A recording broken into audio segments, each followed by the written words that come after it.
ইউনূস নামে এক পিশাচ বাংলাদেশ থেকে গিয়েছে, বিদায় হয়েছে, কিন্তু সেই ইউনূসের পিশাচীয় কর্মকাণ্ড এই তারেক রহমানের সরকারের সময় এখনো বর্তমান রয়েছে।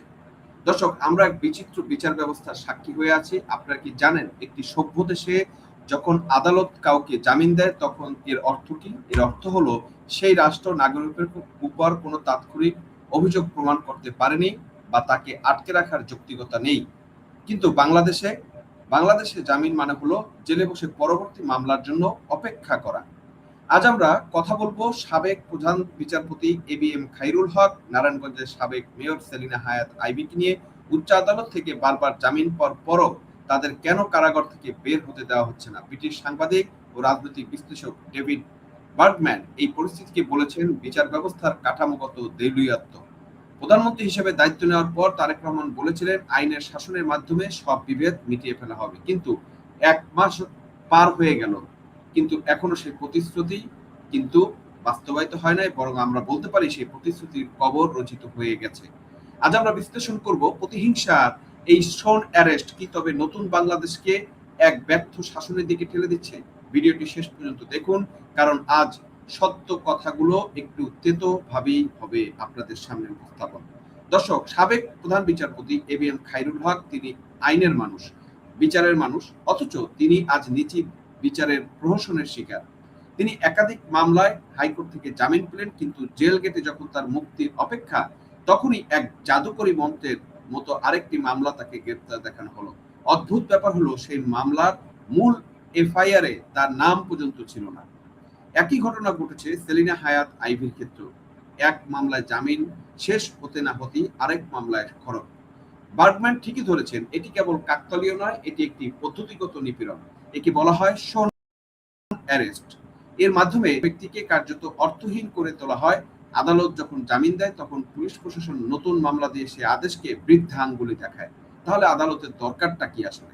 এটি কি বিচার ব্যবস্থার প্রতি চরম অবজ্ঞা নয়? যখন একজন সাবেক বিচারপতির সাথে এমন আচরণ করা হয় তখন সাধারণ মানুষের নিরাপত্তার গ্যারান্টি কোথায়? দর্শক, এই ডেইলি স্টার বাংলাতে যে নিউজটা হয়েছে আমরা যদি সেখানে দেখি, সেখানে বাগম্যানের যে উদ্বেগ সেটা কিন্তু প্রকাশ করা হয়েছে। বাগম্যান নিজেই লেখাটা লিখেছেন, জামিনের পরও গ্রেপ্তার দেখানো অতীতের মতোই আইনের অপব্যবহারের ঝুঁকি তৈরি করছে। আমরা তার বক্তব্যটা যদি এখানে শুনি বা দেখি যে উনি আসলে কোন বক্তব্যটা এখানে তুলে ধরার চেষ্টা করেছেন, আমরা তাহলে আপনাদের আরো বোঝাতে সুবিধা হবে যে আমরা আসলে কোন ভয়ঙ্কর পরিস্থিতিতে রয়েছি। আপনারা জানেন যে ইউনূসের এহেন কর্মকাণ্ডের জন্য বাংলাদেশে কিন্তু কোনো বিনিয়োগ আসেনি।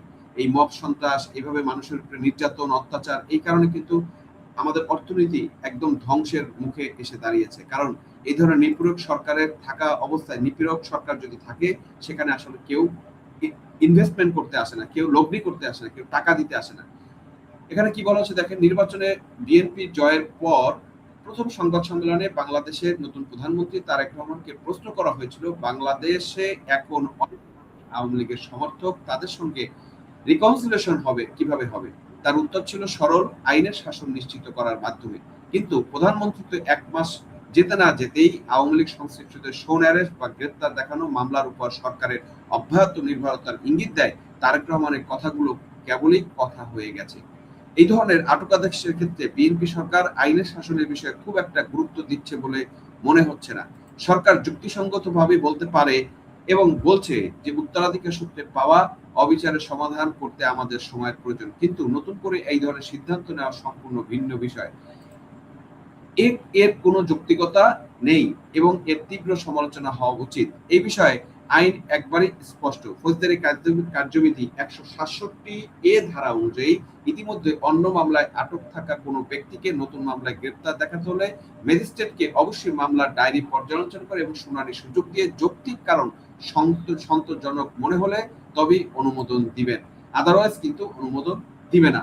দর্শক, খেয়াল করবেন কথাগুলো, এখানে কিন্তু একদম আইনের ভাষায় খুব যুক্তিসঙ্গত কথা বলছে, যেটা এই সরকার, ইউনূস সরকার যে আইনগুলোকে, যে সংবিধানকে তারা তোয়াক্কা করেনি, মানেনি, মানুষের বিচার ব্যবস্থাকে তারা ধ্বংস করে দিয়েছে, বাংলাদেশের মানুষের বিচার পাওয়ার কোনো অধিকারই তারা রাখেনি, খর্ব করে ফেলছে।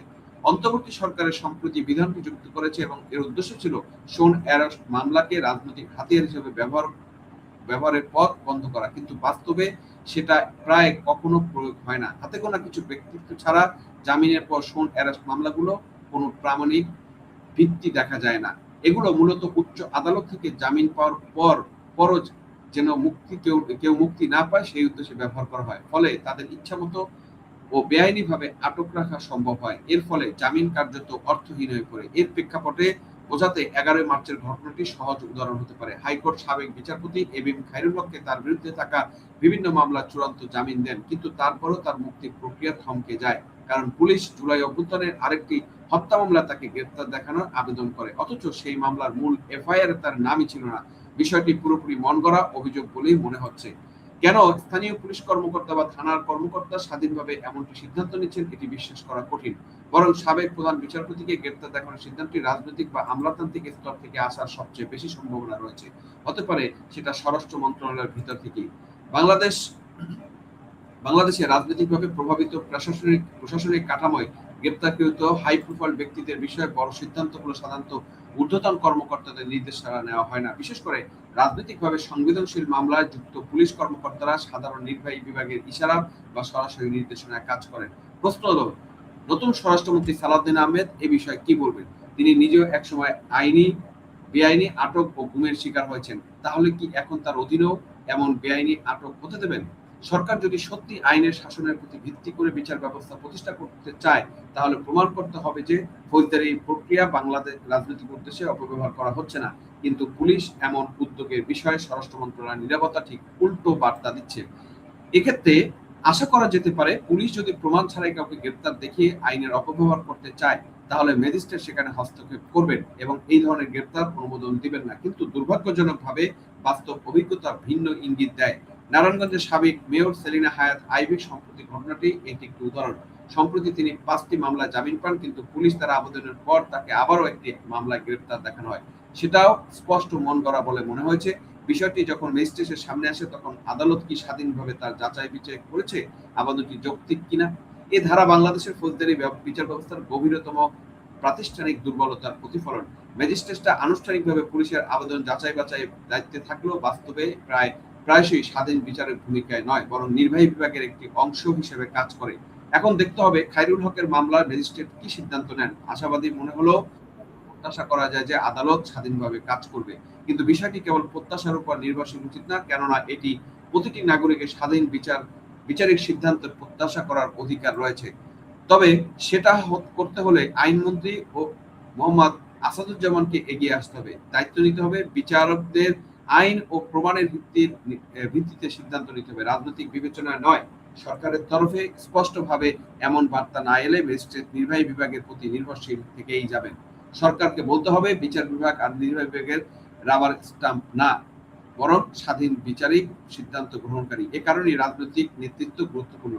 বাংলাদেশের বিচারিক আচরণ দীর্ঘদিন ধরে নির্বাহী বিভাগের ইশারায় প্রভাবিত হয়েছে। পুলিশের মতোই ম্যাজিস্ট্রেট ও বিচারকরা প্রায়শই সরাসরি রাজনৈতিক নির্দেশনা অনুযায়ী অথবা সরকারের ইশারায় ভিত্তিতে কাজ করেন। যদি ম্যাজিস্ট্রেটরা প্রমাণ ছাড়া শোন অ্যারেস্ট বা আবেদনের অনুমতি দিতে থাকেন, তবে এই সিদ্ধান্ত পৌঁছানো কঠিন হবে না যে সরকার রাজনৈতিক প্রতিপক্ষকে আটকে রাখার ফৌজদারি প্রক্রিয়া অপব্যবহার মেনে নিচ্ছেন, এমনকি উৎসাহ দিচ্ছেন। দীর্ঘদিন মানবাধিকার সংগঠন ও আইন সালিশ কেন্দ্র থেকে যুক্ত এবং নির্বাহী কমিটিতে দায়িত্ব পালন করা আসাদুজ্জামানের মতো ব্যক্তির সবচেয়ে ভালো বোঝা উচিত যে আইনের শাসনের এমন চর্চা কতটা বিপজ্জনক। দুর্ভাগ্যজনক, বাংলাদেশের অনেকেই আছেন যারা আইনের শাসন যথাযথ বিচার প্রক্রিয়া নিয়ে খুব একটা ভাবেন না। তাদের কাছে আওয়ামী লীগের সঙ্গে যুক্ত সবাই আটক, দোষী সাব্যস্ত ও শাস্তি পাওয়ার যোগ্য। তাতে তারা প্রকৃত অপরাধের সঙ্গে জড়িত থাকুক আর না থাকুক, এমন দাবি যারা করেন তাদের অনেকেই তুলনামূলক তরুণ ও ন্যায্য বিচার ব্যবস্থা কিভাবে কাজ করে সে বিষয়ে ওয়াকিবহল নয়। তাদের কাছে পূর্ববর্তী রাজনৈতিক সরকারের পক্ষে যায় এমন সব প্রায় কাজই তাদের কাছে অপরাধ মনে হয়। যদি সেই সরকারের পক্ষে কিছু নাও থাকে, তারপর দলের সমর্থন ও অন্যান্য কারণে যে কোনো অভিযোগ তাদের গ্রেপ্তার হলেও তারা সন্তুষ্ট। এই মানসিকতা শুধু স্বৈরাচারের শাসনামলে সীমাবদ্ধতা ছিল না, বরং রাজনৈতিক অস্থিরতা পরবর্তী সময় সেটাও প্রায়শই দেখা গেছে। পরবর্তীতে সময় জবাবদিহিতার জন্য জনমতের প্রবল দাবি তৈরি হলেও তা সহজেই সমষ্টিগত শান্তির দিকে গড়াতে পারে, যা বর্তমান দেশে ঘটছে বলে মনে হচ্ছে। এই মানসিকতা যদি চলতে থাকে, তবে বাংলাদেশ আবারও সেই একই ধরনের প্রাতিষ্ঠানিক মানবাধিকার লঙ্ঘনে ধাঁচে ফিরে যাওয়ার ঝুঁকিতে পড়বে, যা আওয়ামী লীগ সরকারের শেষ বছরগুলিতে দেখা যেত। তাছাড়া জুলাই হত্যাকাণ্ডের সঙ্গে সম্পর্ক নেই এমন ব্যক্তিদের বিরুদ্ধে হত্যা মামলা দেওয়া শুধু মন গড়া হয়রানিমূলক বেআইনি কাজে নয়, শহীদদের স্মৃতির প্রতি গভীর অবমাননা বলে মনে করে। এখানে কিন্তু বাগম্যান এই কথাগুলো কিন্তু তার খুব সুচারুরূপে বলার চেষ্টা করছে, যদিও এই বাগম্যান অনেক বিতর্কিত কাজ এর আগেও কিন্তু করেছেন, এবং আমরা জানি যে মুক্তি যেটা হচ্ছে যে ইয়েদের বিরুদ্ধে স্বাধীনতা বিরোধী যে তাদের পক্ষে কিন্তু সে লড়াই করেছে। তারপরও আমি বলবো সে ন্যায়সঙ্গত কথা বলছে। আজকের মৃত্যুকে রাজনৈতিক উদ্দেশ্য প্রসূত গ্রেপ্তারের সুযোগ হিসেবে ব্যবহার করলে তাদের আত্মার বিফলে যাবে, জবাবদিহি প্রত্যাশাকে আরেকটি অন্যায্যতার চক্রে বা ঝুঁকি তৈরি করবে। দর্শক, এটা ছিল বাগম্যানের কথাবার্তা। যেটা যদি আমরা বলি, ব্রিটিশ সাংবাদিক ডেভিড বাগম্যান বাংলাদেশে দীর্ঘ সময় কাজ করেছেন। তিনি কোনো দলের তল্পিবাহক নন বলে আমরা বুঝি। তিনি বলছেন যে জামিন পাওয়ার পর নতুন মামলায় গ্রেপ্তার দেখানোর প্রবণতা এটি বিচার ব্যবস্থার মৌলিক নীতির সাথে সাংঘর্ষিক। এটি কেবল মানবাধিকার লঙ্ঘন নয়, এটি রাষ্ট্রের উপর জনগণের আস্থাকে ঘুরিয়ে দেয়। বার্গম্যান প্রশ্ন তুলেছেন এখানে, প্রতিটি যদি আদালত থেকে জামিন পাওয়ার পরও একজনকে আটকে রাখা হয়, তবে জামিন প্রক্রিয়ার দরকারটা কি? কেন আমরা আদালতের পিছনে কোটি কোটি টাকা খরচ করছি? তিনি উদ্বেগ প্রকাশ করেছেন যে অতীতে যে ধরনের আইনের অপব্যবহার হয়েছিল, বর্তমান সরকারও সেই একই পথে হাঁটছে। যদি আইনের শাসনের নামে রাজনৈতিক প্রতিহিংসা চরিতার্থ করা হয়, তবে পরিবর্তনটা কেবল একটা প্রতারণা হয়ে দাঁড়ায়। বাগম্যান এই সতর্কতা কি সরকার কানে নিচ্ছে, নাকি ক্ষমতার রসল বসলে মানুষের শ্রবণ শক্তি কমে যায়? সেই প্রশ্ন আজকে জনগণের কাছ থেকে কিন্তু উঠছে। আমরা মনে করতে পারি নির্বাচনে জয়ের পর প্রধানমন্ত্রী হিসেবে তারেক রহমানের প্রথম সংবাদ সম্মেলনটি। তাকে প্রশ্ন করা হয়েছিল বাংলাদেশে এখনো কোনো মানুষ অনেক মানুষ আওয়ামী লীগের সমর্থক, তাদের সঙ্গে রিকনসিলিয়েশন বা সমঝোতা কিভাবে হবে, যেটা এখানে বলা হয়েছে। তারেক রহমানের উত্তর ছিল অত্যন্ত আশাবাঞ্চক, আইনের শাসনে নিশ্চিত করার মাধ্যমে সমাধান করা হবে। খুব সুন্দর কথা। আমরা সবাই ভাবছিলাম এবার হয়তো প্রতিহিংসার রাজনীতির অবসান হবে, কিন্তু প্রধানমন্ত্রীদের 1 মাস যেতে না যেতেই আমরা কি দেখছি? আওয়ামী লীগ সংশ্লিষ্টতার উপর যে পুরনো আমলের শোন অ্যারেস্ট বা মামলার উপর সরকারের অব্যাহত নির্ভরতা, তারেক রহমানের সেই আইনের শাসনের প্রতি প্রতিশ্রুতি কি কেবলই বিদেশি সাংবাদিক আর ভোটারদের ভুলিয়ে রাখার কৌশল ছিল? বাগম্যানের মতে তারেক রহমানের কথাগুলো কেবল কথাই হয়ে রয়ে গেল। মাঠ পর্যায়ে প্রশাসনের আচরণ বলছে আইনের শাসনের চেয়ে প্রতিহিংসার শাসন এখন অনেক বেশি শক্তিশালী। দর্শক, আজ কোনো বিশেষ দলের হয়ে কথা বলছি না, আমরা বলছি ন্যায় বিচারের কথা। যখন একজন মানুষকে এমন মামলায় গ্রেপ্তার দেখানো হয় যেখানে তার নামই নেই, তখন আমাদের বিবেক দংশন করে নাকি? আওয়ামী লীগের আমলে যখন বিএনপি নেতাদের উপর এমন অত্যাচার হতো, তখনও কিন্তু আমরা এই বিষয়গুলোর প্রতিবাদ করেছি, বা অনেক সাংবাদিক এই প্রতিবাদটা করেছে। আজ বিএনপি ক্ষমতায় এসে যদি এই একই কাজ করে, তবে কি আমাদের চুপ থাকতে হবে? বিচারপতি খায়রুল হক বা আইভি অপরাধী কিনা তা আদালত প্রমাণ হবে, কিন্তু তাদের মুক্তি না দিয়ে জেলের ভিতরে ঘোরপাক খাওয়ানো কি মানবিকতা? এটি কি সেই বাংলাদেশ যা আমরা স্বপ্ন দেখেছিলাম, বা যার স্বপ্নের কথা আমাদের এই জুলাই সন্ত্রাসীরা বলে কিন্তু আজ পর্যন্ত তার ছিটেফোঁটা আমরা পাইনি? এই শোন অ্যারেস্ট এর সংস্কৃতি এক বিষাক্ত চক্র। এটি বিচারককে দুর্বল করে, এটি পুলিশকে রাজনৈতিক হাতিয়ারে পরিণত করে, এবং শেষ পর্যন্ত এটি পুরো রাষ্ট্রকে অকেজো করে দেয়। তারেক রহমান সরকার কি বুঝতে পারছেন না যে তারা আইনের শাসনে গলা টিপে হত্যা করছেন? ডেভিড বাগম্যানের এই বক্তব্যটি বড় ইঙ্গিত দিচ্ছে তারেক রহমানের সরকার ডক্টর ইউনূসের অন্তর্বর্তী সরকারের মতোই একই ভুল পথে হাঁটছে। ডক্টর ইউনূসও যখন আইনের শাসনের বদলে বিশেষ এজেন্ডা বাস্তবায়নের ঝুঁকি নিয়েছিলেন, তখন তিনি সমালোচিত হয়েছিলেন। আজ তারেক রহমানও যদি একই পথে হাঁটেন, তবে তিনি একজন ব্যর্থ শাসক হিসেবে ইতিহাসে নাম লিখবেন। এটা আমরা দিনের আলোর মতো স্পষ্ট বলতে পারি। জনগণ কেবল ক্ষমতার বদল চায়নি, জনগণ ব্যবস্থার বদল চেয়েছিল।